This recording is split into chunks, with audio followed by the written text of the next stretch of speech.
स्वागत है आपका यूट्यूब चैनल छत्तीसगढ़ टुडे में। आज है 9 अगस्त 2021 दिन सोमवार और आज हम 8 और 9 अगस्त के छत्तीसगढ़ महत्वपूर्ण करंट अफेयर प्रश्नों को हल करेंगे। तो चलिए शुरू करते हैं।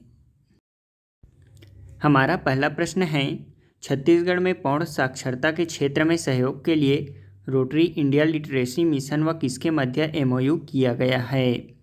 इसका आंसर है ऑप्शन सी, SCERT के मध्य। मुख्यमंत्री भूपेश बघेल ने अपने निवास कार्यालय में रोटरी इंडिया लिटरेसी मिशन और राष्ट्रीय शैक्षिक अनुसंधान और प्रशिक्षण परिषद SCERT के मध्य निःशुल्क MOU किया गया। इस MOU के तहत रोटरी इंडिया लिटरेसी मिशन पौध साक्षरता के क्षेत्र में निरक्षरों को साक्षर बनाने के लिए आगामी नवभारत साक्षरता कार्यक्रम के संचालन एवं स्टूडेंट वॉलंटियर्स को तैयार करने में राज्य साक्षरता मिशन प्राधिकरण का सहयोग करेगा।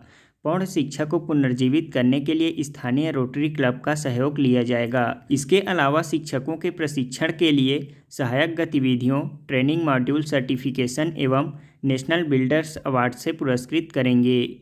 इसके साथ साथ ही ई-लर्निंग सामग्रियों का निर्माण, वोकेशनल एवं स्किल डेवलपमेंट में भी सहयोग किया जाएगा। इसके साथ शाला त्यागी बच्चों को शिक्षा के मुख्य धारा से जोड़ने के लिए रोटरी इंडिया लिटरेसी मिशन द्वारा सहयोग कार्यक्रम चलाया जाएगा।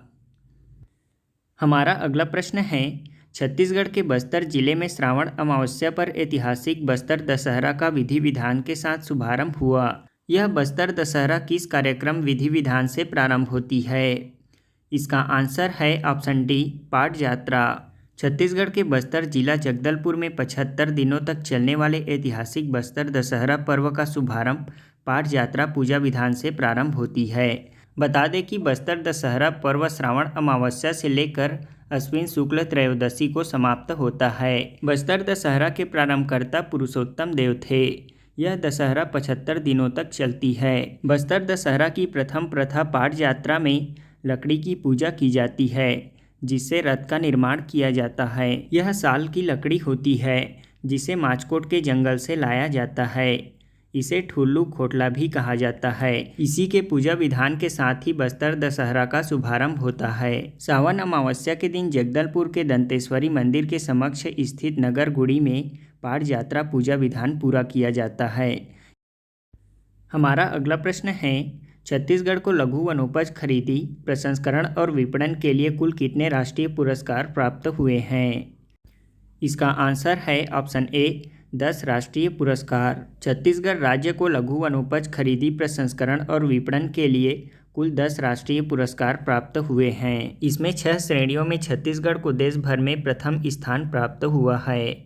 राज्य में निर्मित महुआ सैनिटाइजर और इमली चस्का को नव उत्पाद एवं नवाचार श्रेणी में पुरस्कार मिला है। प्रदेश के 12 वन धन केंद्रों को 15 राष्ट्रीय स्तरीय पुरस्कार भी मिले हैं। भारतीय जनजाति सहकारी विपणन संघ मर्यादित ट्राइफेड द्वारा 3 श्रेणियों न्यूनतम समर्थन मूल्य, वन धन तथा विक्रय एवं विपणन के अंतर्गत राज्यों के प्रदर्शन का मूल्यांकन कर राष्ट्रीय पुरस्कार प्रदान किए गए हैं। इनमें छत्तीसगढ़ को 6 श्रेणियों में पूरे देश में अव्वल स्थान प्राप्त हुआ है।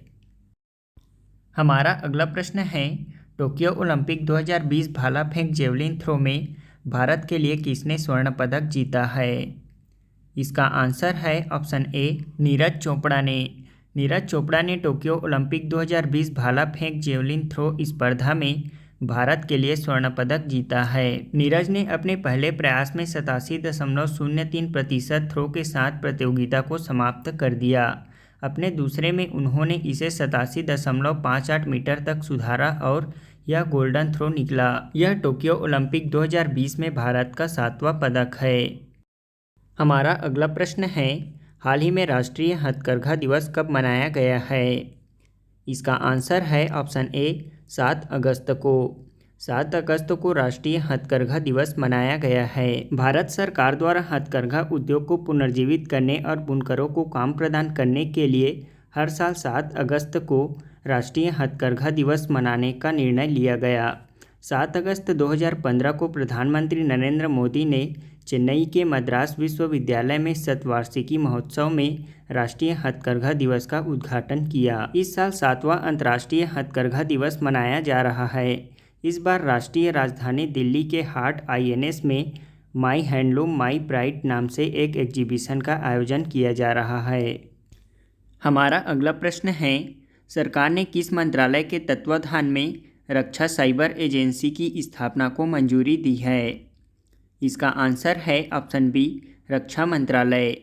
सरकार ने रक्षा मंत्रालय के तत्वाधान में रक्षा साइबर एजेंसी की स्थापना को मंजूरी दी है। विभिन्न साइबर खतरों को कम करने के लिए तीनों सशस्त्र बल सेनाओं ने अपने संबंधित साइबर इमरजेंसी रिस्पॉन्स टीम की स्थापना की है। इसके साथ ही भारत सरकार राष्ट्रीय साइबर सुरक्षा नीति तैयार कर रही है, जो अभी अनुमोदन के अंतिम चरण में है। छत्तीसगढ़ का कौन सा जिला शहरी क्षेत्र में सामुदायिक वन संसाधन मान्यता पत्र देने वाला देश का पहला जिला बनने जा रहा है? इसका आंसर है ऑप्शन सी, धमतरी जिला। हमारा अगला प्रश्न है, हाल ही में राज्यपाल अनुसुईया उइके द्वारा छुई खदान के रियासत का इतिहास नामक पुस्तक का विमोचन किया गया। यह किसके द्वारा लिखा गया है?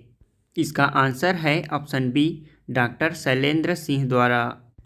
हमारा अगला प्रश्न है, छत्तीसगढ़ के किस मंदिर प्रांगण में श्री राम की 51 फीट ऊंची प्रतिमा का निर्माण किया जा रहा है?